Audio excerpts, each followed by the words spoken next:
যে price tag লাগাইছেন উনি প্রাইস ট্যাগে 100% কটন বলতেছেন, কিন্তু 100% কটনের বিপরীতে ওনার কোনো কোনো তথ্য যে 100% কটন যে করছেন এর তথ্য উনি দিতে পারতেছেন না, যা ভোক্তা অধিকার আইনের মিথ্যা তথ্য বা মিথ্যা বিজ্ঞাপন হিসেবে মনে হচ্ছে এটা, এবং এটা ভোক্তা অধিকারের আইনের ধারায় পড়ে যায় যে এটা 100% কটন বলার কোনো সুযোগ নেই যদি ওনার কোনো তথ্য না দিতে পারে।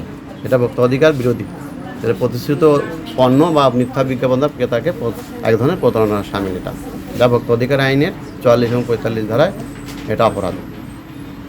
আর অবশ্যই যখন উনি প্রাইস ট্যাগ দেবেন, প্রাইস ট্যাগের বিপরীতে যদি এরকম তথ্য থাকে যে 100% কটন বা কোনো তথ্যের আলোকে ওনাকে অবশ্যই ডকুমেন্ট দেখাতে হবে, না দেখালে এটা ভোক্তা অধিকার আইন বিরোধী হবে, ভোক্তার অধিকার।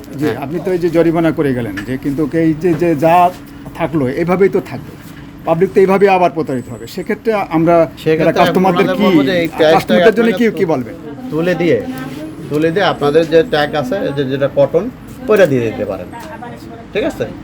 না হলে এরকম যদি ওই যে ভাই যদি কিনে নিয়ে গিয়ে যদি বলে যে 100% কটন এর সত্যতা কই, আপনার সত্যতা দেখান, নাহলে ভোক্তা অধিকারে কমপ্লেন করবেন। এখন এই অবস্থায় এটা বিক্রি করবে, হ্যাঁ এই অবস্থায় না এটা এই ট্যাগ আপনার তুলে দিয়ে ওই যেটা সেটা দিয়ে এটা করবেন। সেক্ষেত্রে যদি দেখা যায় যে এই ট্যাগ তারা কমপ্লেন করবে, এই অনুযায়ী যদি আবার আপনাদেরকে কমপ্লেন করে সেই অনুযায়ী পাবলিক কি পাবে, মানে কাস্টমাররা কি ভোক্তা অধিকার বিরোধী যদি এরকম যদি হয়, অবশ্যই ভোক্তা অধিকারে যে কমপ্লেন করলে তথ্য যে প্রমাণিত হয়, আর যদি জরিমানা হয় জরিমানার ব্যবস্থা হবে।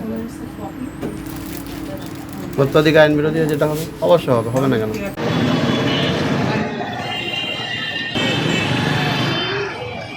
বাইরে গেছে এমনি, এটা আমি আমার নিজের ব্যক্তিগতভাবে শুনলাম। ভিতরে ঢুকে ফুল ডিসপ্লে ছবি তোলা নিষেধ আছে, তাই বলতে ক্যান বা হ্যান ত্যান এরকম বলতে পারে। আমার মেলা দিনের অভিজ্ঞতা না, ওরা একটু বেশি রেভিডি আরেন ভাই, ইউনিকের রাগ হবে এইটি সব কিছু তাই।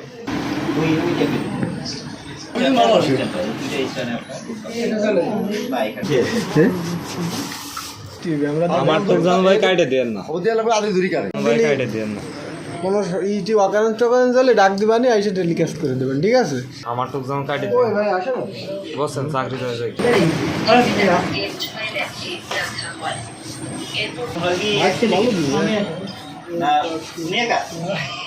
পরে যা যাবে।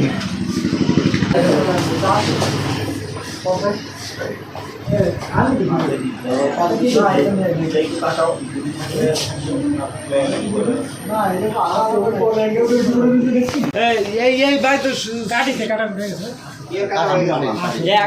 এই জায়গায় এক বাত